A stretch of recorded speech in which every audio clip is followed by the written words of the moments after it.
gets better. Say that it gets better. O-P-S, I'm gay-ish. Hello, everyone in the podcast universe. This is Gayish. You just giggled. So, the podcast that wonders when the chair lobby is finally going to stand up for itself. Yeah, you fuckers. You sitters. Quit. Yeah. Quit sitting. I just, oh God. You're going to cut this. Okay. Like that time that Joe Biden told a guy to stand up and he was in a wheelchair. Are you sure that's not Kanye West that you're thinking of? I'm Mike Johnson. I'm Kyle Getz. We're here to bridge a gap between sexuality and actuality. And today... No, wait. What? That was Kanye West. Did Joe Biden do it too? It was at a rally, and Joe Biden was like talking about all the great work that this legislator had done, and it's like, stand up, Joe, or whatever the guy's name was, and then like he either forgot or never knew, but yeah, dude was in a wheelchair. You can't stand up to accept praise. No wonder Joe Biden always reminded me of Kanye West. Yeah, yeah, they're basically the same person. Yep, pretty much. Anyway, today we're going to talk about Queen. Freddie Mercury. Today we're going to talk about Freddie Mercury. Yeah. I mean, Queen is involved in Freddie Mercury's life a little bit. But first, you probably have news stuff. Always have the news stuff. I have a correction for me. You have a correction? I said BBW is big black women. Yeah. It's big beautiful women. Are we sure? I looked it up. Okay, is there triple BW? BBBW? Yeah. The famous big, black, three beautiful women. W's. I guess race doesn't have to be a part of it. Well, it doesn't have to. I apologize to the big black women, the big non-black beautiful women, just everyone. At what point do we just stop apologizing? Because we've offended everyone. I don't think anyone's offended. It's just like weird to be like, I don't know. I don't know why I thought it was big black women. Maybe because rappers always sing about them. So yeah. Anyway, you have some news. I have some news. Yeah. Okay. So first of all, we have to talk about Caitlyn Jenner. Okay. Oh yeah. Okay. Yeah. Yeah. So after the Trump administration, that anti-transgender memo leaked out, then she wrote a big old op-ed in the Washington Post saying, yeah, I don't support the president anymore. So, I mean, arguably the most visible trans person in America. Yeah. Or most famous anyway. Laverne Cox, I would say, is the other one. See, I don't know who that is. Oh, you're bad then. Yeah. She's important. She's in Orange is the New Black. She was the first openly trans person to be nominated for an Emmy. Oh, I do know who that is. Yeah, see? Yeah. You just don't know her name. Yeah. Or maybe you hear Cox and like think of a gay porn star. Yeah, exactly. Yeah. Yeah. I can think of nothing else Yes. as soon as I hear that word. Yeah. No, I think everyone was saying to Caitlyn Jenner, like, hey, idiot, we've been telling you that he's not. well, so that's one thing to talk about, right? Like, oh, now you can't support him anymore. Like, it was fine until now. Like, like as soon as it threatens you, that's too much. I mean, the trans military ban, like, that should have been a big one for her. Like, she's not in the military. I mean, that's Yeah. that's the argument, right? Like, she's so fucking selfish that it had to be something that would actually impact her. yeah. Then again, like, would we blame Kim Kardashian for being selfish? I don't think we do. I wonder if we have different but like, have you ever watched Keeping Up with the Kardashians? No. I saw. What? There's some show, I think it's just a live feed called Keeping Up with the Kardashians, and my it's God. just cats in a house. It's so good. It's so good. Is there drama? There's the father figure in the in that is a trans cat.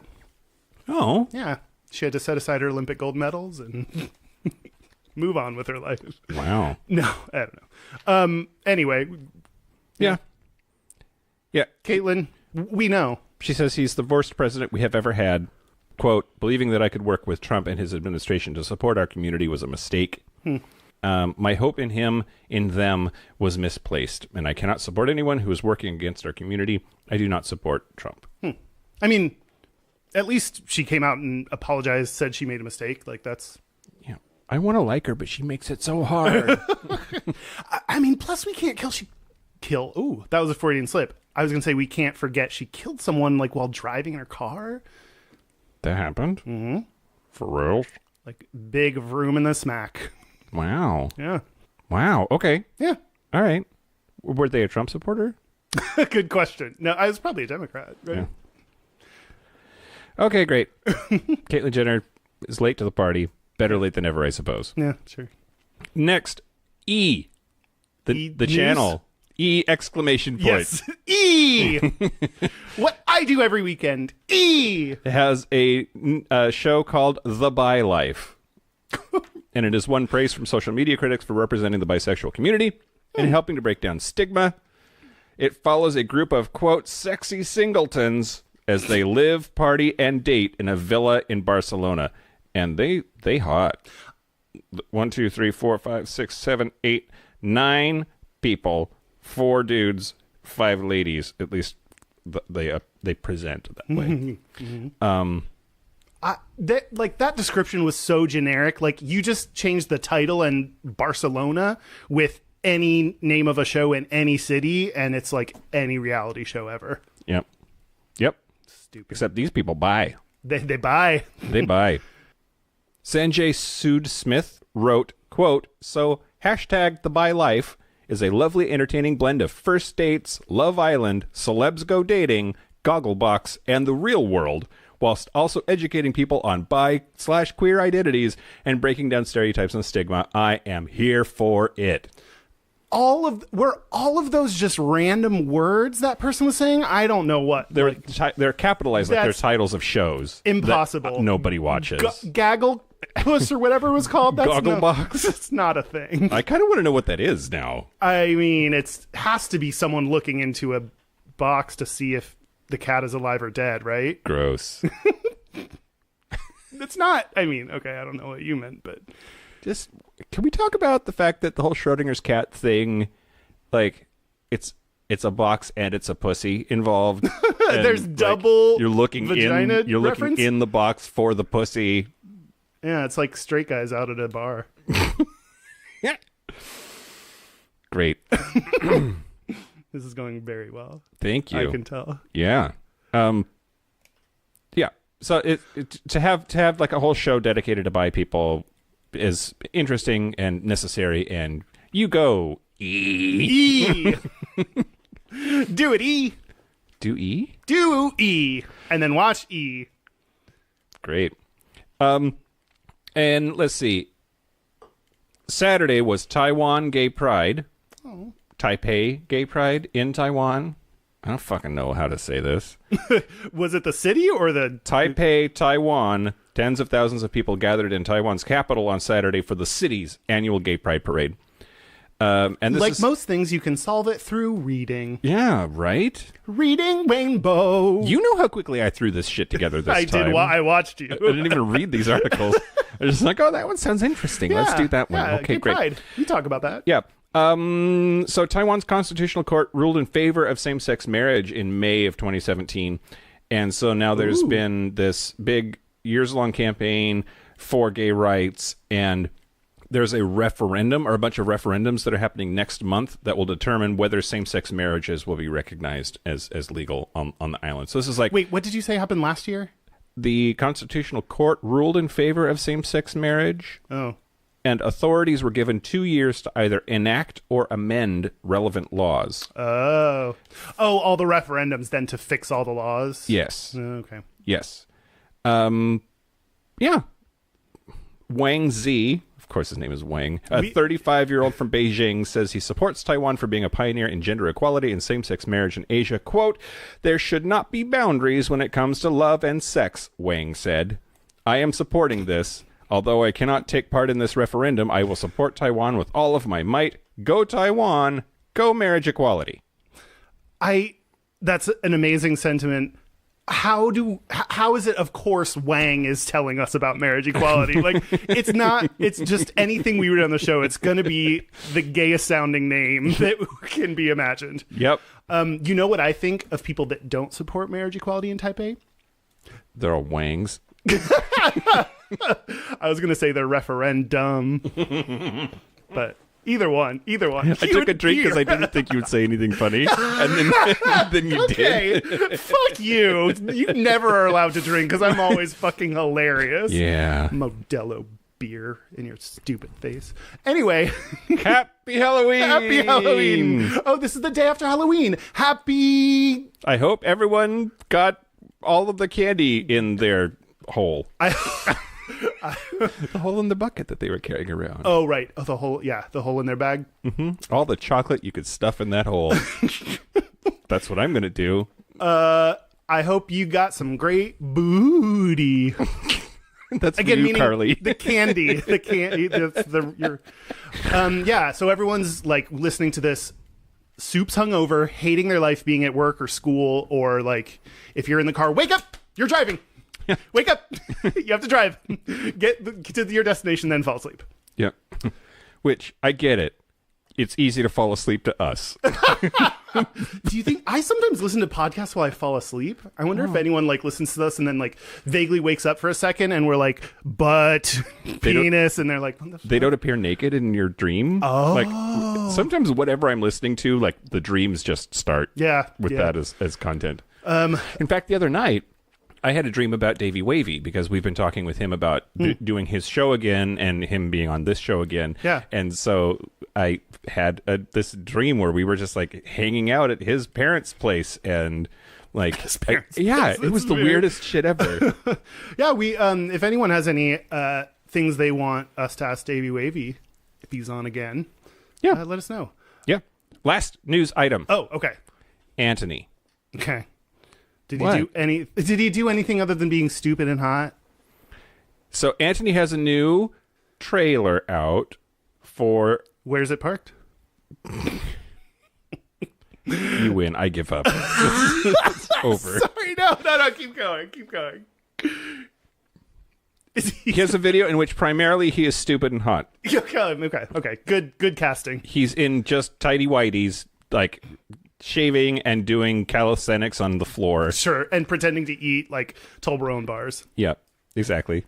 But it's a teaser for Don't Watch This, which is a new Netflix series that is like an anthology. It's a bunch of, quote, hair-raising short horror films featuring ghoulish creatures, dark obsessions, and unsettling visions. And so there's one of them is going to be Anthony Psycho, which... is supposed to reveal Anthony's darker side as he shares the secrets of his healthy morning rituals. So it's like, hey, gay people, come on over and watch this show. Yeah. It'll be great. Yep. You got to get the gays first. I think that's how you make something successful. You get the gays on board. No, what did Samantha say? First come the girls, then come the gays, then come the industry. Spell come. I don't know. That's from Sex and the City. Oh, that's Samantha. I thought you knew somebody that would like Samantha B. Samantha B and I hang out and see. She says funny stuff a lot, but she didn't say that. I mean, she's more relevant, I think, than Sex in the City. Always relevant. #Gayish. I will also say that Anthony, as part of this whole thing, appears to address critics who have been skeptical of his culinary prowess. Do you know any of those? I have not heard of them. I'm not skeptical. I just know the truth. It's... Anthony says, quote, "I don't care whether they like what I cook or not. They'll eat it if they know what's good for them." Damn, daddy, I'm into it. Fuck me. Okay. Shove that avocado in my butt. Yeah. He's stupid hot in this trailer, too. So annoying. I don't want to watch it. That's all the news. Yeah.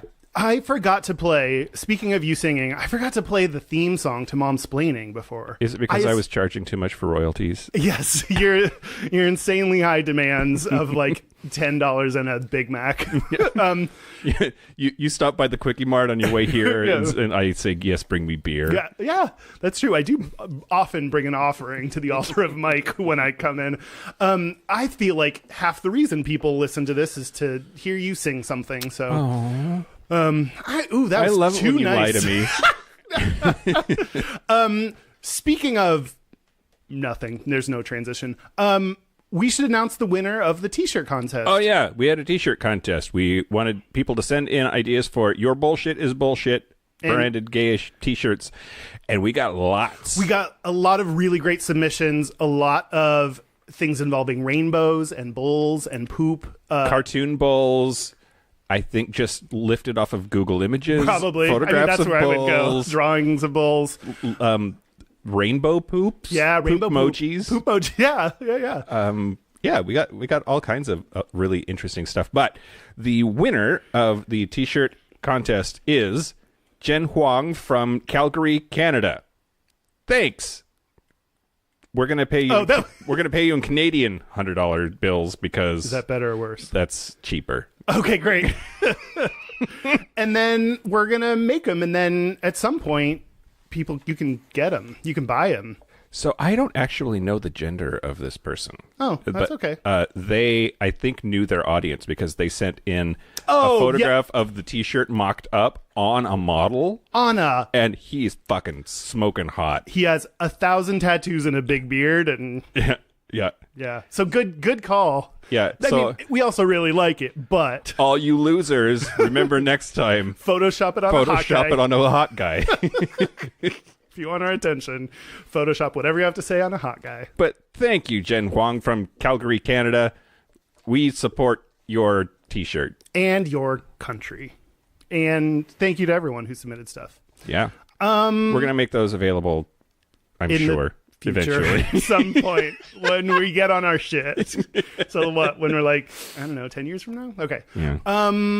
Do you want to talk about Freddie Mercury? Okay, let's talk about Freddie Mercury. Well, first of all, why are we talking about Freddie Mercury? Because Freddie Saturn canceled. Jesus Christ. There's a movie coming out. Rami Malek is going to play Freddie Mercury in the upcoming biopic about Freddie Mercury's life, Bohemian Rhapsody. It comes out on November 2nd, and it's gotten a lot of criticism already about, what's it called? Straightwashing. Straightwashing. His life. So we're going to talk more about Freddie Mercury's life and also the movie. So for people who didn't know, like, I don't know who knows things about Freddie Mercury or not. You don't know who knows things? Yeah. I have a list. Yeah. Well, okay. So it didn't come out of my face very well, but like, there are those people that didn't know that Liberace was gay. Oh. Like, how did you not know Liberace was gay? Yeah. So there are probably people that are like waking up out of like being in suspended animation or like a time machine involved somehow. Yeah. But they're like, you know, a middle-aged devotee of Freddie Mercury who would be surprised to learn that he died of AIDS-related complications, and it's not for blood transfusion reasons. Yeah. Or, it wasn't for sharing a needle. We assume. Yeah. Also, It was all the dicks. it was. Just well, speaking of all the dicks, I'm going to tell you about his life. Dude, where did he say Queen? I don't know. He was a lead singer for Queen. Lead singer for Queen, a really big rock band. They were the champions. They will rock you. Okay, so his birth name is Farokh Bulsara. I'm sorry, what? Nope, that's it. No wonder he changed it. Mike, What? you can't say that. He was. I'm just saying, like, I'm not defending it at all. And if you want to be super famous, you probably shouldn't have a name that people in the United States would hear and think about terrorism. Like, they're bad people, but they're out there. Like Hasan Minhaj and Aziz Ansari and all of those people. Like, Aziz Ansari isn't even Arab at all. He's either Pakistani or Indian. And okay, I'm drunk. Already? I'm sorry. I didn't eat. In Cheney, Washington, where I went to school, Eastern Washington University, there's this convenience store called the Taj. And the Taj was owned and operated by this lovely Indian family. They were wonderful people.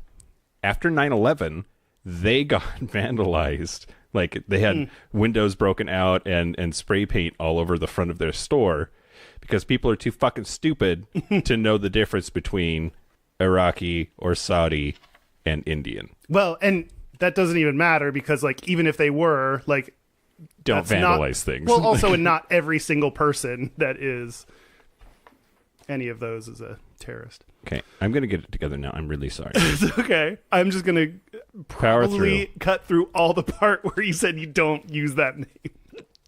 You can't tell people to change their name because it sounds too foreign. In 1970 whatever? For sure you can. Okay. So he was born in 1946, and he grew... He was Parsi and Zoroastrian, which Zoroastrian. is a religion. I found that out. I had more about this, but then I was like, this is not the point of it. So anyway, I'm trying to put in things that I'm guessing that they left out of the movie. Like Hey. Great podcasting. We're going to talk all about a movie we haven't seen. Yeah. I'm going to talk about the parts, the marginal parts of him that I doubt they represented. He moved, I don't know, he grew up in India. So I highly doubt that's any part of the movie. And then he moved to Middlesex, England. Giggle. In 1967, so when he was 21, that's when homosexuality was decriminalized in the UK. So just for context of, what was happening okay, during his life. So 1971 is when he forms Queen. They decriminalized it and everything was fine. And then everyone was happy. And then they named it Queen. They were like, we're celebrating. Yes.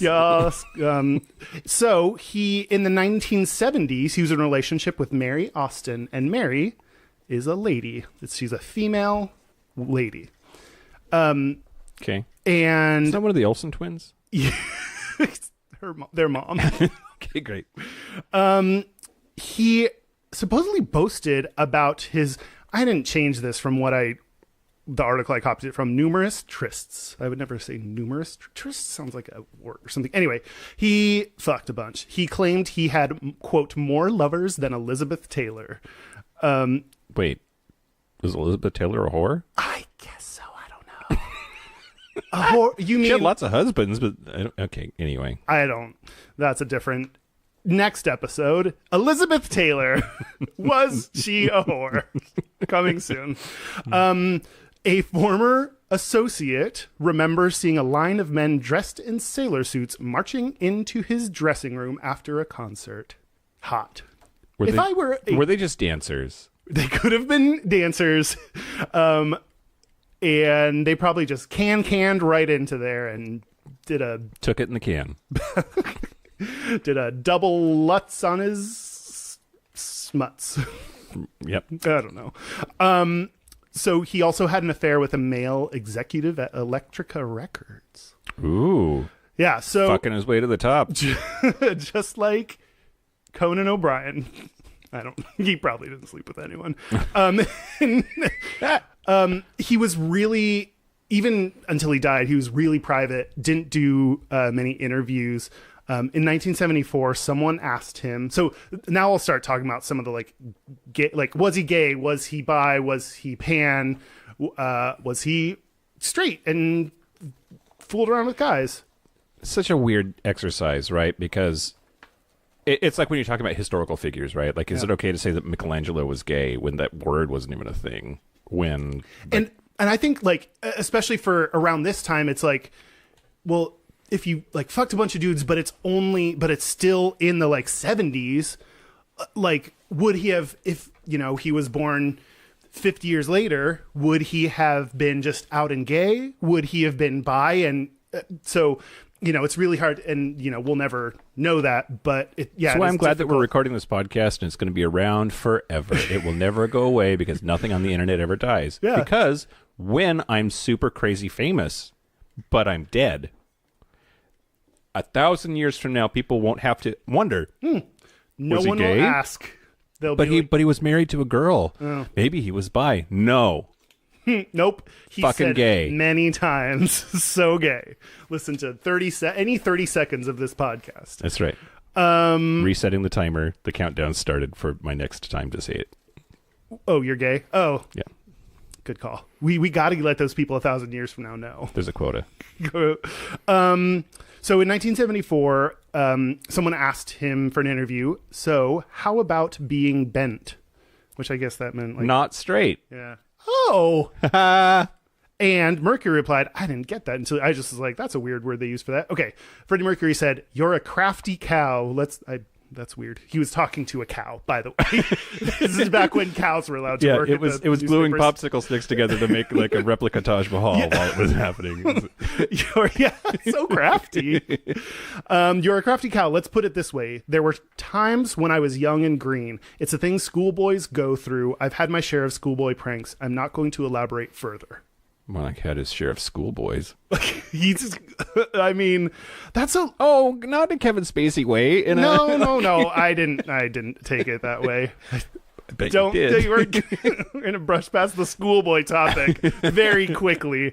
So that's interesting that in an interview, he was like 21 at the time, but 20. Shut up for a second, Mike. 28. This is the part where Kyle does a bunch of math. By a bunch, you mean one math.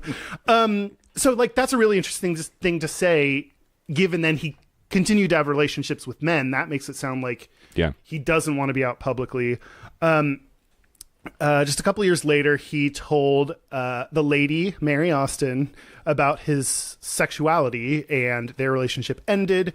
But he still... Wait, because he told her about his sexuality? That's what it... Yeah.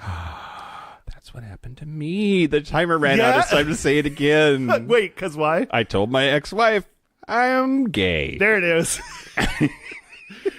Hey, reporters in 1,000 years, write this in the air so you can send it through space on the telegraph of our minds. Yeah. I think that's how it's going to work. For sure. He still said that she was his true love and has said that she's basically like the best person he knows, and a lot of good stuff about her. So in the 1980s, he was reportedly involved with a lady actor, Barbara. It's a female name, Barbara Valentine. But his personal assistant said, quote, Valentine was a friend of his, but nothing more, who only played the grieving widow in interviews after his death. And his personal assistant also said he was dating Winfred, F-R-I-E-D, Winfred, sure.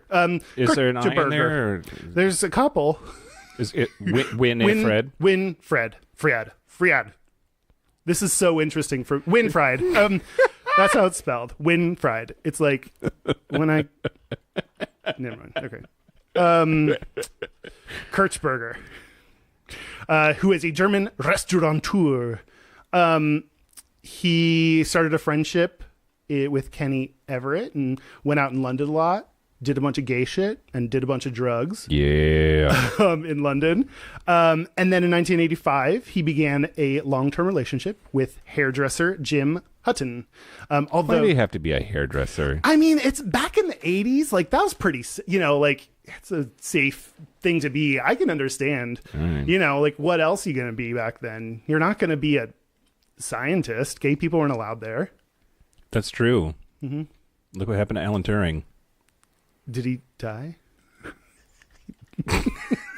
He tried to do science and gay things. And died. So didn't he invent that code? Or crack a code? Or write a code? He cracked a code. Cracked a code. Yeah. I'm so smart. Okay. Although, even though he was in a relationship, and that's the relationship he was in when he died, he still distanced himself from Jim during public events, which that makes me so sad. I get it, though, right? I mean, I understand why all this is happening, and I just feel bad for him that it seemed like he was very private and shy. No, he said he's very private. He's shy off stage.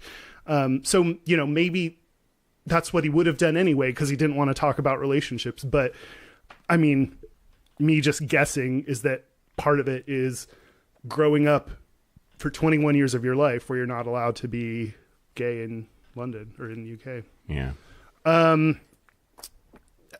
In 86 or 87, actually the exact date he was diagnosed with HIV is questioned, but his partner, Jim, said it was in 87, diagnosed with HIV. And even since then, rumors about him having HIV started. And they continued until November 1991, where he made a statement which included, quote, "Following the enormous conjecture in the press over the last 2 weeks, I wish to confirm that I've been tested HIV positive and have AIDS." And just over 24 hours after the statement, he died at age 45. He was the first major rock star to die of AIDS, and so that's why it was really big that he both admitted and died of AIDS. But he died the next day. Whoa. Yeah. So I mean, given how private he was, like, he had to know, and he had to, like, want to tell everyone, because after he died, it's going to happen no matter what. Like, rumors and everything's like, so we might as well just confirm that. Like in a video game, when you're almost out of life and that, like, dangerous music plays, do you think you could hear that? Oh no, that's when he was underground. No, that's You Got a Mushroom. I don't remember this. 4 days after that, at a London AIDS conference, a Dr. Ingham, who is a fucker and a researcher, said, quote, "Maybe if Freddie Mercury had revealed his illness much earlier, it would have brought discussion out into the open." I really dislike the idea of, from all this, people said, like, he was in the closet. Other people were like, no, he's super openly out. So a big part of this is, I think, what we've talked about before, like, it's hard to be fully out. Like, a lot of people, unless you're a giant celebrity, are going to be kind of out because you're out to all your friends and family and everyone who matters. But you're not going to be out to 100% of people. So that seemed like that's why there was that conflict. And one thing I would add, and I don't think it justifies what he said. I think that you're right in sort of questioning this fucker's fuckitude, but people were already talking about it. Yeah. It's not like he had HIV and nobody had any idea at all and it wasn't being discussed. Well, I also blame the people that made those guesses, and I was trying to think of a smarter word than guesses. They conjectured? Is that the right way to say that? Sure. They prosthesized? I don't know. I want to sound smart, Mike. Help. Aww. I want to sound well-brained. Okay, great. I think no one owes it to anyone else to come out about their orientation, about their gender identity, about their HIV status. Like, that is not, it's great when public figures like that talk about it, or their, like, mental health issues. Like, no one has to do that. And, just let's let everyone just live, man. I've been becoming more and more of a hippie. Just live. Like, let's all just be cool to each other and do so many drugs. Yeah. Cool. You can't hear it, but I'm smoking a cigar right now. You're a weirdo. A weed cigar. I forgot. I don't think cigars are hippie. Anyway, that's his life and times. So you were talking about whether it was okay to say that he was gay or not, right? Yeah. Or bi, because some people are like bi. But yeah, the best thing I could say is he's bi, because he had a major relationship with a woman and still to the very end claimed that she was pretty much like his wife, but also had relationships with men. Apparently fucked. So great. Yeah. I don't know. Well, okay. You don't know so if you would call him bi? In 2015, there was this person, Leslie Ann Jones, who was his biographer, and she says that Bohemian Rhapsody, the song, which was released October 31st of 1975, it was released on Halloween of 1975. Ooh, that's what? We timed this so good. I know, right? It's like we know what we're doing. And that he refused to. She claims that he confirmed for her that the song was him coming out. That about gay, not about HIV or bi or whatever. Or well, it was 1975. HIV wasn't around. Okay, he didn't have it because it didn't exist yet. Some people say it was. Oh no, as early as 82, 72. Anyway, okay.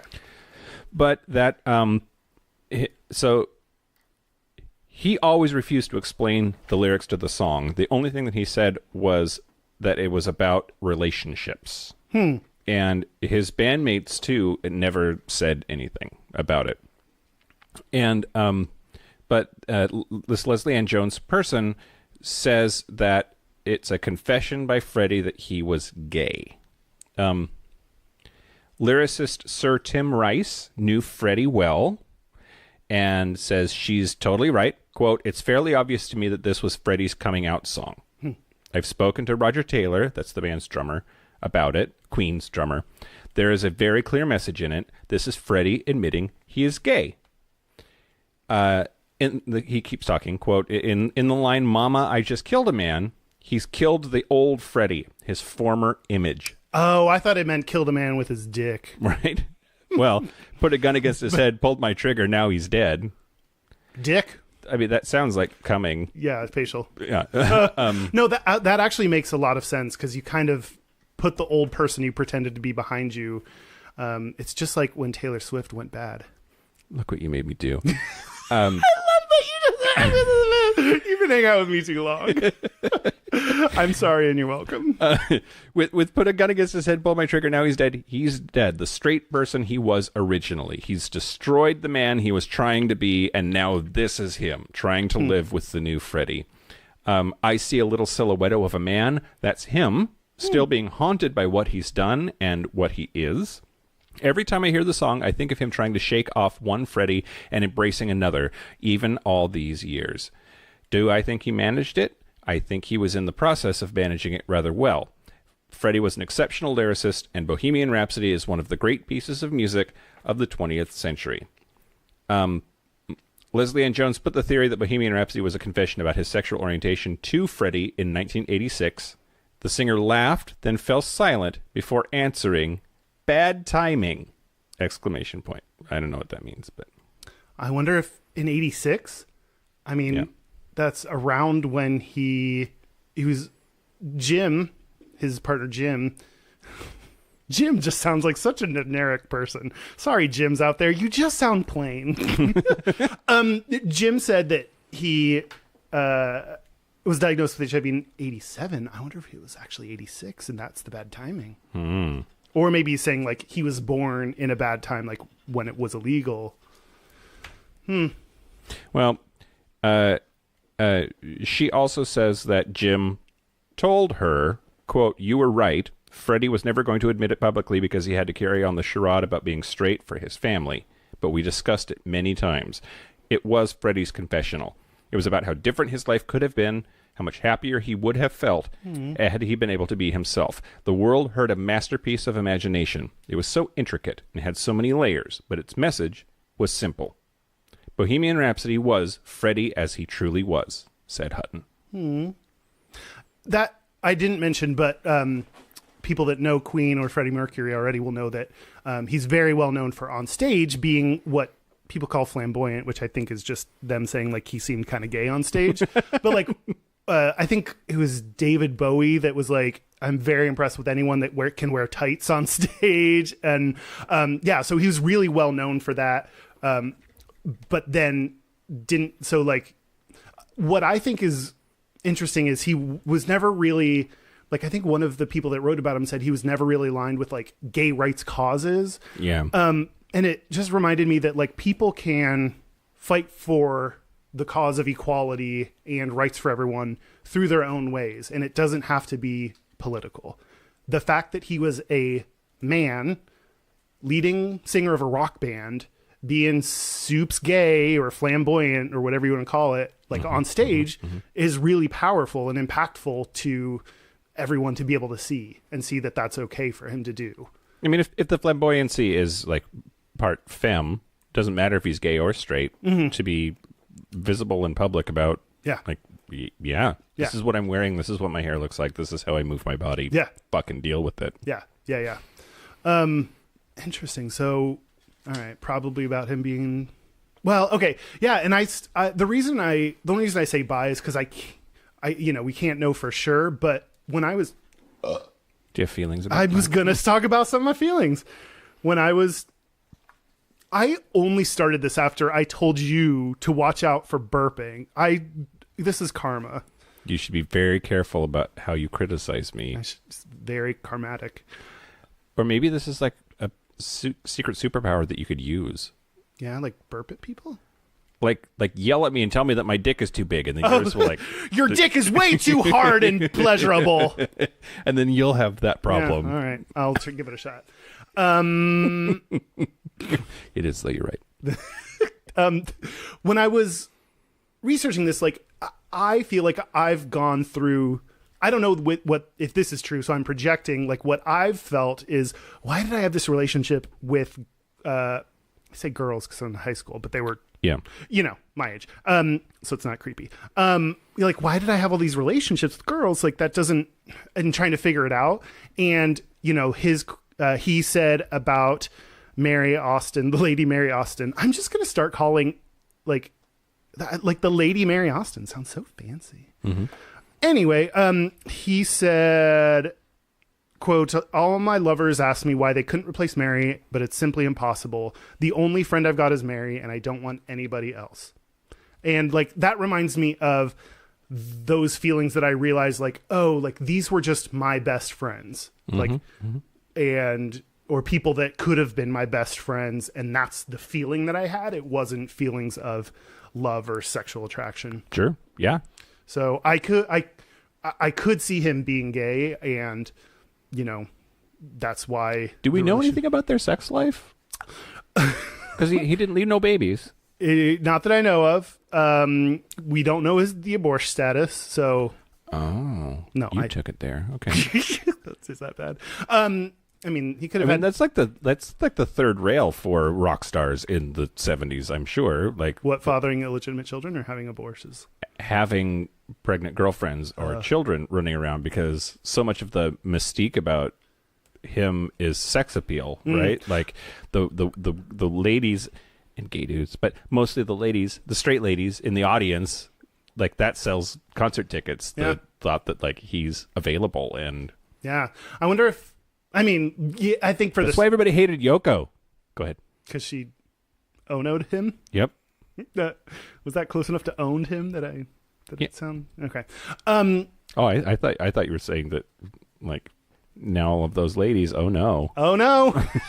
It's Yoko. You can't have him. All right, I like that better. I forgot what I was going to say. Yep, sex appeal, pregnant girlfriend, can't do that. I think if you're a straight rocker, like you get a girl pregnant. If you're a gay rocker, you get AIDS. Oh. At least back then. Because, like, fucking all the time is like, ah, shit, I got her pregnant. For straight dudes. Fucking all the time is, ah, shit, I got HIV. Mm-hmm. Back in the 70s, 80s. Okay. It's a theory, a working theory that I've just recently developed in the past several seconds. So, okay.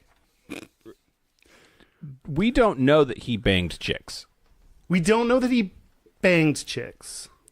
Right. I mean, I didn't read anything about him putting it in her. But no one talks about like they were married, but like no one says like, and they fucked, every other week, or like no one would actually write about that. But isn't that like why they spread all of those rumors about rock stars, media icons, that like there are all of those playboys that have existed, like Wilt Chamberlain, basketball star, apparently very tall, banged 30,000 women or some ridiculous, almost impossible number, unless like that's all he did was play basketball and bang, and like maybe sometimes go to Taco Bell. Like he, like so much of that was myth propagated for image. Yeah, I wonder if any of this was then about like not hiding, but protecting his personal life. I wonder if any of that was about trying to keep the sex appeal for women alive. She was a beard. I mean, yeah, it seemed like and then like, that's the other thing is like a couple times when people say things, well, I was going to say it's about like his male, either partners or lovers or people he fucks. But once was a personal assistant that he was like, no, Barbara Valentine was a beard. Yeah. I mean, I would lean towards gay, but I also don't want to ignore, he might have been bi, and I don't want to just, it's easy to say you banged one dude and you're gay. So I don't want to, I don't want to contribute to the bi erasure, but yeah, if I had to guess about him, it'd be gay. Part of what I feel a little bit guilty of in researching him is that, and this will lead into my segment. Do you have feelings? Yes, I'm out of beer. My segment? Oh, yeah, it was a good time. I'm a good time. Part of what I feel weird about is that he was so private. Like, I don't think he wants people guessing about his sexual orientation because, like, he intentionally didn't talk about that. However, they just fucking made a movie about it. So that's already out there. So I hope that this is to provide the other details that the movie's not including because it seems a little bit one-sided. However, we should, like, instead of, I feel like we always try to open our drinks or pour our drinks when it's quiet. We should just make it a drinking game. Just leave them in. Leave them in. Anytime you hear a pop of a beer can or a drip, drip, drip of a wine being poured. But then at least the episodes that I edit, which doesn't happen very often, but the episodes that I edit, I'm going to artificially put the sound of a can opening. Can open, can open, can open. I'm gay. Can open, can open. Keep up. Keep up. Bitches. Keep drinking. Okay. So let's talk about the movie. Let's talk about the movie we haven't seen. But I read stuff about it. Okay, great. So there was all this backlash, people saying he was being straightwashed. Some of that was based on the trailer, which when I started researching it, part of me was like, I think news is now just, you have to sensationalize or it's not going to get any traction. To be like, oh, they mildly changed details of his life is not a really interesting or compelling headline. Right. After doing a little bit... Can you fucking believe what they've done to this movie? Yes, exactly. That sells tickets. Yep. Sells tickets to the news article where I have to disable my ad blocker begrudgingly. So some of the... So in the trailer, a lot of people were like, oh, there's like... It shows them looking at female fans in the audience, but not male fans. So I wanted to get a little bit past that. And is there no row of sailors in the movie? They're all waiting backstage, Mike. The fluffers getting them ready. Oh, man. Can you imagine? That would be the best job. To get to be a fluffer? Yeah. It'd be like, finally, I could have a job doing what I love. Do what you love and you'll never work a day in your life. But you will have a decent amount of semen in your hair. Okay. So some of the things, at first I was like, so like they changed some of the details about his life. Like Live Aid was a really big concert that he was a part of. Very famous, probably his most famous concert. And in rock, one of the most notable performances was Queen's performance in that. So they actually said, so that was 1985. That was a year or two before he was diagnosed with HIV. So they said that he, before that, told all his bandmates that he had HIV. Because the Live Aid is the big culminating event of the movie, which makes sense that's, in the screenplay that would be the big event. But they did all these, so that... just so I understand, in real life, in real actual history, he discovered that he was HIV positive well after this concert, but in the movie they make it seem like it was right before this concert. Yes. They also made it seem like that alone. I was like, so I am a screenwriter, so like I get you have to change some details to make it good, but I don't know like how much. I don't want to write anything that's based on true stories because that seems like too difficult. That's so weird to me. Like I understand the words that are coming out of your face. Mm-hmm, that when you're writing a screenplay, you have to do these things. Like there are these check boxes for it. Yeah. And as somebody who's not a screenwriter and hates checklists, that I don't understand. Like it's a biopic. You're doing a biography. Isn't there like some sort of journalistic standard that applies? Or like fuck your like no, you can't just put explosions in Freddie Mercury's life to sell movie tickets. I mean, I don't know. I'm torn on this one. Anyway, it keeps going. Great. Where I think it gets like a little worse, where not only did he in the movie say he had HIV to the band before Live Aid, he also, that was the like one of the reasons he got the band back together, which they didn't need any getting back together. They hadn't broken up or anything. So in real life, they didn't break up. In the movie, he got them all back together to perform at this one concert. And it showed him, again, even though in real life he probably wasn't diagnosed with HIV yet, it shows him being sick on stage, coughing into a Kleenex, like coughing blood into a Kleenex. So, and they made it seem like the culminating event, where in real life they released another album, they did another tour afterwards. And what someone wrote, which I thought was really interesting, like that criticized that, is it. They said it reduces Mercury to his diagnosis by seeming like the HIV diagnosis was the motivation to get the band back together. It wasn't. They weren't apart, and he didn't know he had HIV. He's just an amazing musician that performed an amazing performance. So, and that's something he really wanted. Freddie Mercury, I think one of the reasons he didn't tell people is because he didn't want him to be the person who has HIV and is a rock star. They wanted him to be an amazing rock star and musician. So, so they are kind of making the disease a motivation. Yeah. Even worse, let's see. Scott Mendelsohn, who was apparently a person that critiques movies a lot, because I read his thing. I wonder if he's related to the composer. Yes, he is. He's his grandniece. Okay. He's a boy, though. Yep. It works. The Mendelssohns. Who knew? Nelson Mandela. That's who I was thinking. Never mind. Okay. I was like, he also has a last name of someone that was real skinny. Wasn't... That's Gandhi. Ah, shit, you're right. So many people I'm getting confused. Okay. Okay, so Scott Mendelsohn says, yes, he was bisexual in the film. So they actually showed one of his male lovers. I hate that I word, did but notice in the cast list that Jim Hutton, his hairdresser boyfriend, it was cast. So really? That's a person that's plays some role in the movie. I don't know what. Yeah, and no one talked about that. So he must be a minor role. Great. The person he lived with for 6 years when he died. Yep. Was at his bedside. Yeah. That's a minor role. Yep, minor role. His same-sex lover, Paul Prenter, is a major role in the film, but as a villain. Oh, God. So he's the villain of the story.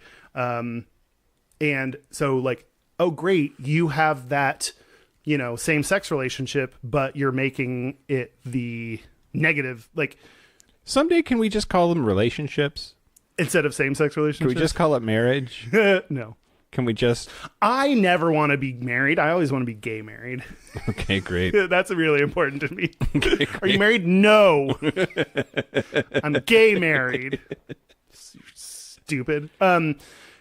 Okay, last thing. This is not about any of the gay or bi or whatever shit, but Remy, the guy who plays... What's his first name? Rami. Charles? Rami Malek. Rami Malek. Okay. There's this big question. Did he actually sing? And he contributed vocals, but the vocals are mixed with Freddie Mercury's actual vocals and this guy, Mark Martel, a Canadian Christian rock singer. Wait, so no, he didn't sing then. He did, but like they put it in with two other dudes. So like, yes, but barely. Probably, this is me guessing, probably just to be like, yeah, he contributed. Yeah, he sang. Just to get the byline. Also, Freddie Mercury sang and we used his live vocals. Yeah. So that's stupid to me. I don't know why I get he's getting a lot of Oscar buzz, blah, blah, blah. But like, why would you cast someone as Freddie Mercury who can't on his own sing like Freddie Mercury? That just seems weird to me. Yeah. That is the movie in a nutshell. Well, I wanted to tell you about something, but now I'm going to change it. Great. They always say change your decisions on the fly when you're recording. Changes. Son of a bitch. What? Where did it go? Hold on. Big Mouth. I've been talking about Big Mouth a lot. Oh, yeah. TV show. Animation. Netflix. Just a crazy, intense all-star cast of voices that does that show. That I think is just okay and everyone loves. Well, that's because you're a bitch. I accept that. But one of the segments is Duke Ellington explaining to this kid who thinks he might be gay, maybe, about all of the famous gay people from history. Who's Duke Ellington? Just a character? He was a big band leader, African-American jazz icon. Great. No? Okay, great. Good for him. The ghost of Freddie Mercury sings a song to this kid, and it was nominated for a Best Original Song Emmy. It was nominated for an Emmy for Best Original Song. And whoever it was that sang the Freddie Mercury, I want to find out who was it was. Canadian Christian rock singer Mark Martel? Whose name has to be fake. No one's name is Mark Martel. Yeah, I don't know. Mark with a C. He's Christian and gay. I just made that up because people whose names are Mark with a C are usually gay. McKeon. The guy's name is McKeon. Is that his only, like, just the one? Yeah, like Madonna. Or Matilda? Why can't I find his fucking first name? It must not be important. I'm so sorry. That's okay. This is what I get for trying to change midstream, right? Yeah, like when you try to move from one urinal to another. And not get any on anything. Yep. Like, it's impossible. You gonna get wet. Anyway, the backup band is Socrates, Judge Antonin Scalia, and Duke Ellington, and they're doing this song about being gay, and it is a dead-on, like, perfect Freddie Mercury impersonation, and the song is hilarious, and it sounds like 3 different Queen songs that you can identify, like, thematically, but it is a total original composition, and so Brendan McKeon is the guy's name, who said, quote, "I've been interested in singing all my life, and then around high school I discovered this band called Queen, and Queen became my high school obsession. It kind of became my emo. A few years later, my buddy was getting married, and I was the singer in his wedding band that he put together of all of his friends, and he had Don't Stop Me Now in there. I was kind of intimidated by the notes and stuff. I didn't know if I could sing it, and I went to the wedding, and I just nailed it. And suddenly I thought to myself, maybe these notes are available to me." And anyway, it's super, super good, and the song is hilarious. The episode is about how confusing it is to be 13 years old and to have sexual feelings, and maybe even sexual feelings about your friends who are male. And but that doesn't mean that you're gay. It doesn't mean that you're bi. It just means that puberty is a bitch. And it's just this really awesome, uplifting song about, like, it's totally fine to be gay. It's great. If you are, and if you're not, that's fine too. Oh, that's really cool. Yeah, we'll watch it later. If we're allowed to, I'll put in a clip right here. Being gay can be bloody brilliant. How so, Freddie Mercury? I was hoping you would ask. What's it like to be gay?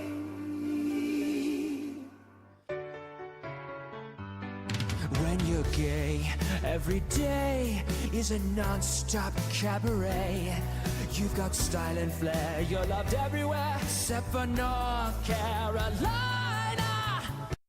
Great. If you didn't hear anything, it's because I didn't do it. I think it's fair use. We're talking about it. We're editorializing on it. Yeah. Editorializing all over it. I do want to talk about something else. Oh, yeah. You're probably going to have to pull this earlier. Okay.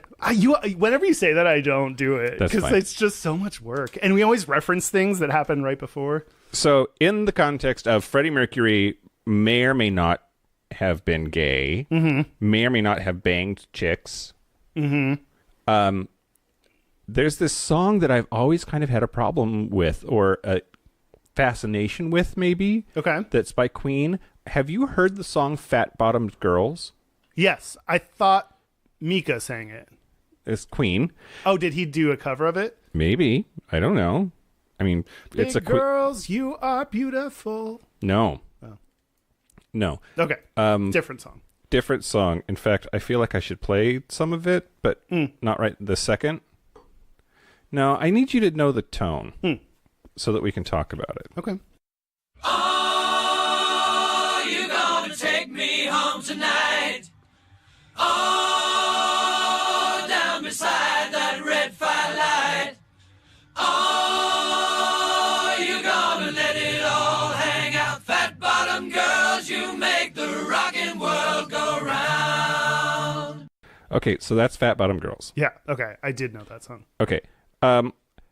So at first, when I first had the idea that I wanted to talk about this song during this episode, it was mostly in the idea of, is he just an early pioneer of body positivity? That's what I just was thinking. Yeah. Well, go ahead. What? Oh, I mean, the thoughts that immediately came to mind is, like me being gay, I feel like it's very easy for me to be body positive about women because I don't have the thing in me that the sexual attraction that I would love to be body positive about men and my own body too because I'm suck at that. Yeah. But I have this fucking annoying thing about sexual attraction of people I'm attracted to and not attracted to. So it's kind of hard then. But with women, I can be like, every one of you is beautiful and gorgeous and perfect the way you are. So I think gay people can do that a little bit easier. Yeah. Particularly for women. Well, so Okay. I was going to bring the song up and talk about just like body positivity and like whether he was into women or not. That This was like this really powerful message. And then I sat down and I read the lyrics. Mm-hmm. Sweet fucking Jesus. We need to talk about what? Sorry. I just think about women too much. Okay, great. It goes down the wrong way. Yeah. What are some of the lyrics? Let's talk about the first verse. Okay. Well, so it actually starts with the refrain. Like, are you going to take me home? Are you going to take me home tonight? Down beside that red firelight. Are you going to let it all hang out? Fat bottom girls, you make the rockin' world go round. That's the chorus, or the refrain that happens. So the first verse is disturbing. Okay. Here it goes. Hey, I was just a skinny lad, never knew no good from bad. I knew love before I left my nursery. Left alone with big fat Fanny, she was such a naughty nanny. Hey, big woman, you made a bad boy out of me. Ah, shit! His nanny fucked or raped him. Basically, He got raped by his nanny. That's what that says. Yeah. And so then it made me think. Okay, is he saying then, like, is that why he likes big women? Okay. Or is that like what is going on? Yeah. Okay. What? No, you can keep going. I'm not going to keep going. I'm going to talk about this. Okay. Well, like, he's. I mean, it could be just a song. Sometimes a cigar is just a cigar. No, it's always a dick. What do you mean? Freud. No, like I actually run into me and Freddie were the same. Okay. No, I like wrote something and I published and I sent it to someone. Like I was applying to a job that required published writing experience, and I was like, great, I have that. Here's this, and someone read it, and luckily I knew someone on the inside, so I could like actually get their feedback and like hear what she thought about that after reading it. Yeah. And she was like, holy shit, this guy's messed up. Like, because it was a story about a kid whose mom left and his dad beat him and was an alcoholic and had this really hard life. And it's like, yeah, that's a fictional story. That didn't happen to me. Not that matters, but that didn't happen to me. So like, and I would send things to my parents and my dad would read that and be like, wait, I never beat you. And I was like, yeah, you also never named me Kevin. Like, I'm not like, this isn't just because it's a dad doesn't mean it's you. Okay. But you don't want your mom to listen to the podcast because it's not fictional enough. Right. Oh, it's too real. And I say curse words and I talk about fucking. I barely tell her when I'm dating people. It is too gay. Great. This is our new poll quote. Gayish. Too gay for Kyle's mom. Well, another verse that may or may not have happened. Okay. It's still interesting hearing it because you get an insight into like what they're thinking. And wait, Tamer, too. I've been singing with my band. Cross the water, cross the land. I've seen every blue-eyed floozy on the way.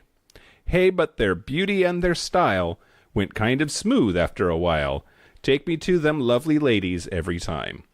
So He loves sluts. Apparently. Was Mary Austin a slut? Was she a big bottom slut? I don't know. Maybe. I love those sluts. I mean, her daughters are. Mary Kate Oh, and Ashley Olsen. I forgot that we, in our universe, I wonder if we'll have like our own little universe where lots of wrong things are true. I would really love that. Anyway, yes. Yep. Get on your bikes and ride is the last line of the song. Is bike a dick? I don't know. Oh. It's anything you want it to be, Kyle. Oh, dick. 2 dicks. It's 2 dicks. Anyway, Bi, meaning 2. You don't seem nearly as disturbed as I am that he got diddled by his nanny. Well, but did he? Diddle he? Well, the singer of the song person, the song singer, the song writer, character, the song. Oh, the character in the song that is singing it. Sure did. I mean, and also like, or is saying he did, and also, but knowing he's someone who, at least in Bohemian Rhapsody, likely based things on his own life, then that might contribute to, I don't know, where maybe he made it up. So here's the dark thing that I'm like afraid to say. Okay. What if that happened to him and he thinks that's what made him gay? And that the only thing, or that the only women he's into are women like that woman that did this to him. I just wonder if it's a like really sort of dark and twisted thing, right? Because there are lots of people who think that some sort of childhood trauma is what makes you gay. Yeah. What if he believed that about himself, and how sad is that? And one,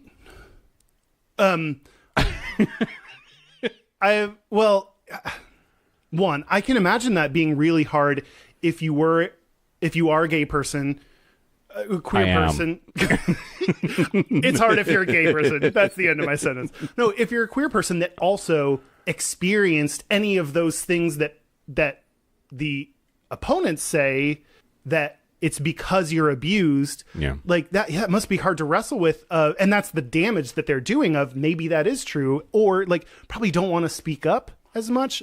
I'm guessing I've never experienced this, but that would be so difficult to deal with and even admit to people, because you don't want to play into what the stereotypes people make about you. Yeah. I also, not sure if I'm going to keep this in. When I was really little, not anything crazy like that, but like me and one of my friends, like in elementary school, like sexually experimented. Like it was another like boy. Wow. And sometimes it kind of was, but I clearly knew or thought was made to believe that something was wrong about it. Cause I like remember telling him like, we can't do this anymore. And I always wondered if that's what made me gay. Interesting. I mean, it's not. It's not interesting? Nope. It's not what made you gay. It's just I don't know. I don't really talk. I feel like I've maybe told you about that and no one else, but like, well, did you forget about that? No, now you can decide whether to keep it in for the tens of people that listen to this podcast. That's weird. I didn't expect this to go this way, this episode. Did you ever any, like, when you were like under 10, like a child, like any sexual experiences with other children? I feel like when the news about Lena Dunham and her sister, like everyone says that she molested her little sister, but I think it's more like little kids experiment with stuff. They don't get things, they try things. Yeah. I don't know if that's true though. Not that I can remember. And I'm the type of person that thinks, well, then that's just because it's like I'm so good at hiding trauma from myself that I've locked it in some deep secret place. Yeah. My therapist once told me people that have really bad memories like me are trying to like protect themselves with their memories from past trauma. Yeah. So that's fun. Anyway, wait, were you finished though? What were you going to say? I think so. Just like that song is a song. Yeah. Yeah, that's true. Good point. Do you want to take a break? Should we take a break? Let's take a break. Let's take a break. Break. Ooh. Didn't mean to take a break. If we're not here in several seconds from now, you were robbed, you were robbed. This is the part where Mike and Kyle take a break. Hi, I'm Chris. Hi, I'm Robert, and we're the Film Flamers, a monthly podcast devoted to all things horror. Well, horror and film at least, and horror adjacent. Horror adjacent. Yeah. With a little bit of glitter thrown in. There's a lot of laser-guided karma in this movie. Yeah, because you can't do shit like that and not get some sort of comeuppance. They're big business and big politics, right? Freiburg was big dance, but things are going to change. Big dance. I think I turned off Tales of Halloween because I was already sick of just, like, trash and... How very dare you? I am a motherfucking Halloween enigma. I don't even know what to say. Shh, you don't have to make that vomity sound because all the children vomiting those snakes and scorpions and spiders will do it for you. Motherfucker. From classics to new favorites to camp, no film is safe from dissection and laughs. Check out the Film Flamers wherever you get your podcasts. Sweet dreams. Are we back? We're back. He did that right. Let's do our cases. No, wait. But first, you got so worried about that. Wait. But first, we're going to be in Portland on a definitely one day of Saturday. November the 10th. Yeah. We will be at the Portland Podcast Festival at 7:10 p.m. on the Hawthorne Lounge stage. You're doing this from memory. Yeah, you can get tickets at pdxpodfestival.com. Wow. /tickets. Thanks, tour manager. Yeah. And you can find us in many places. Oh, wait. Oh, no. Well, okay. Our website is gayishpodcast.com. You can find us on Twitter, Instagram, YouTube, Facebook, and... Insta. I thought I said that. Did I not say that? Instagram. Twitter. And Twitter. YouTube. And Instagram. Facebook. And Facebook and Instagram. And Twitter. Did you mention Twitter? At Gayish Podcast.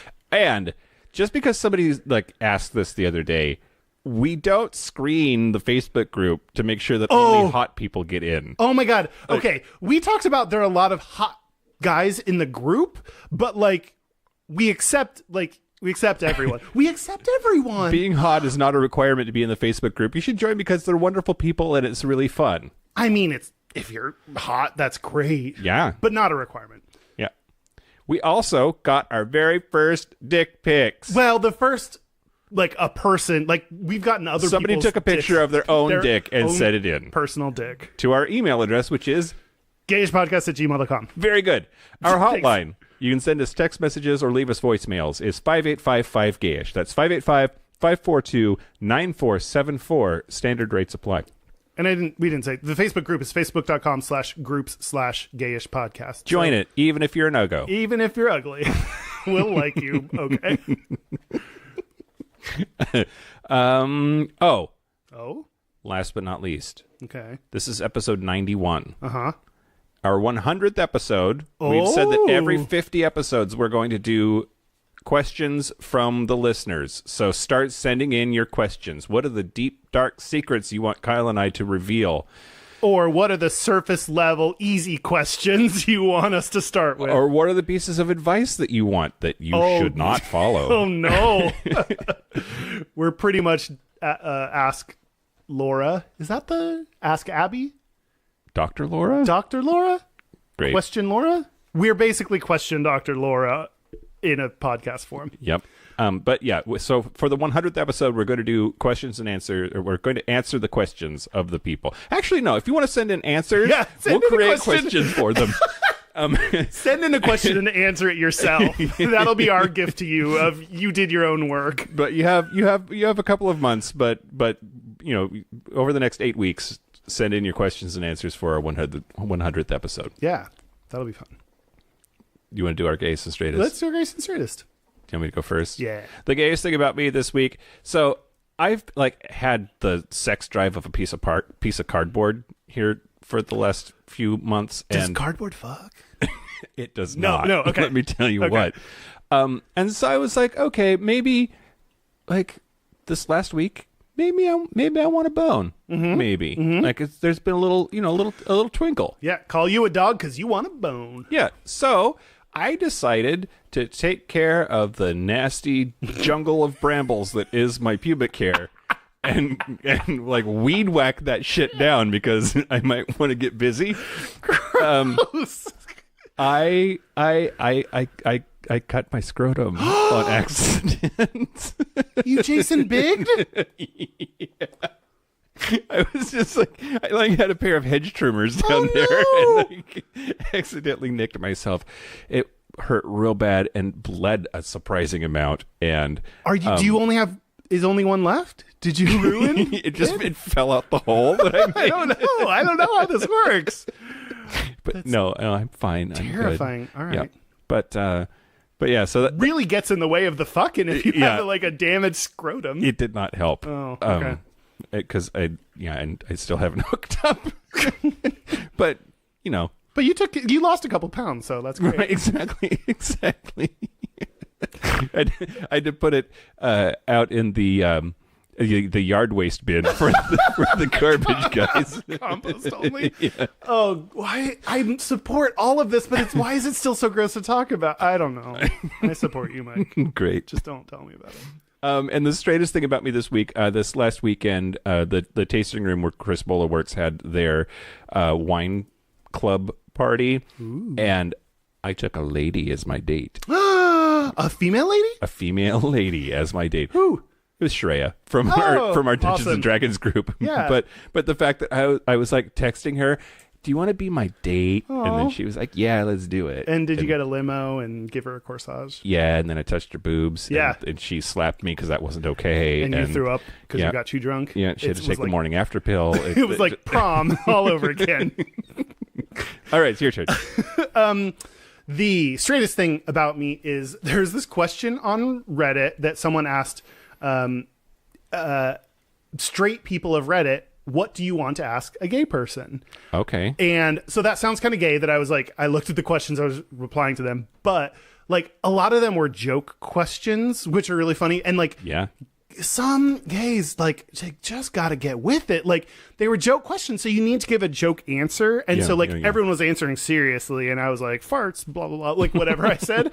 And like I feel like it reminded me of this like keeping up with the straight dudes that I feel like you kind of have to do of like being able to hang with the straight guys and like make jokes and do like just kind of talk their lingo. So you're kind of broy about it? I wish I would not. I don't think I'm broy enough, but like, yeah, kind of like, okay. So it just like brought back all these memories of just like fitting in with straight dudes, which I feel is like kind of straight. Yeah. The gayest thing about me, girl. No, done. You just did it. I had to say that because, okay, I introduced a lot of my friends to an artist that my boyfriend Jack, I don't know if you know this. Are you going to talk about Cupcake with 2 Ks? Yeah. But did you know Jack's my boyfriend? He's my boyfriend. Your boyfriend Jack, who is your boyfriend? Yeah, he's my boyfriend. Okay, got it. Yeah, Cupcake with 2 Ks. Mm-hmm. 2 Ks instead of the 1 K, in case you're wondering where they fall. Was it really 3 Ks? Nope, just the 2. Cupcake, it normally has 1, now it has 2. Okay. Like, do you know how to spell cupcake? I thought it had 3 Ks in it. Apparently not. Oh, no. It's spelled like cupcake, but instead of the 1 K, it has 2. Anyway, so she has songs that are... She's my newest favorite artist, non-sarcastically. She has a song called Deep Throat. She has several... I think the latest, or the album, her first album is called Cum Cake. And it's just like several songs about just the love of blowing dicks. It's so good. And that, as if that wasn't gay enough that I was like, oh my God, everyone listen to this song about deep throating. I found she took the Britney Spears song Pretty Girls. Do you know that song? No. Where is that on your personal? No one. It's surprising. Everyone hates it because it's kind of like atonal or like weird. All around the world. Oh, I do know that song. Girls. Do I know that song because of you or because it was famous? No, because of me. Okay, great. Jump the line to the front. When we went to trivia and they did one section that was all about Britney or Christina, I got this question wrong. And I've never forgiven myself. Okay. It was her and Iggy Azalea. Anyway. Never forgiving yourself is the gayest thing about you. Okay, that's true. But she took that song and changed it from Pretty Girls to Vagina Girls. She left Britney Spears' vocals, but anytime she says Pretty Girls, she just says the word vagina over the top. And so, for example, the chorus goes, all around the world, vagina girls, slurp that dick with all the boys, pour the cum, bring the noise. Oh, God. And then she also throws in some Lil Mama lip gloss in there. It was like, I discovered this when I was lip gloss is popping? Yes! Okay, great. And she like lip gloss universal or something, and she changes it to like deep throat universal or something hilarious. So Britney Spears, Lil Mama, and Cupcake with 2 Ks. And I found this when I was with Jack, my boyfriend Jack. Your gay boyfriend, Jack. My gay boyfriend. No. Yes. And we listened to that song and we were both just like mouth agape, like how I don't have the words for how beautiful this moment is. And then one of our friends was with us, and after that he leaned over to her and he was like, are you okay? Because it's like so like her lyrics are so ridiculous. So that's the gayest thing about me. Do you want to hear the best thing ever? Yeah. So yesterday on Sunday, fucking Dan Garlington was over here with some other people. I played Cupcake for him because you did? Yes. What do you think? He's like, I need all of this now. Oh my God, right? Downloading all of it. It's so good. Yeah. I think it's called Cum Cake I want to look this up. You always look up shit, Mike, so shut up and let me look this up. Great. I was right. It's called Cum Cake. Okay. So look up that album. The songs I like are Deep Throat, Juicy Coochie, and Pedophile. Great. So there you go. It's quite the trifecta. You know, it's the big 3. So that's it. A special thank you, as always, to Charlie Finn for the use of our theme music. And thank you to Freddie Mercury for just being himself and just By doing that you it. mean dead. No one does dead better than you, Freddie. And thanks to Anthony for that trailer, just because... What? Sorry, what happened? I'm thanking him on your... He was so hot. Fine. Anthony, you're hot and in your underwear. Yeah. Thank you to Fat Bottom Girls. You make the rockin' world go round. That's it. This has been Gayish. I'm Mike Johnson. I'm Kyle Getz. Until next week, be butch, be fabulous, be you. See you next week. See ya, Fat Bottom Girl. Because we are the champions. I have no other. We will rock you. Yeah, I was gonna, but I have to like do a different. Fat Bottom Girl. Bohemian Rhapsody. Did you hear about that yet? That's another song. And hear me as I will sing. Hey, and by the way, do you hear what your words bring? Oh.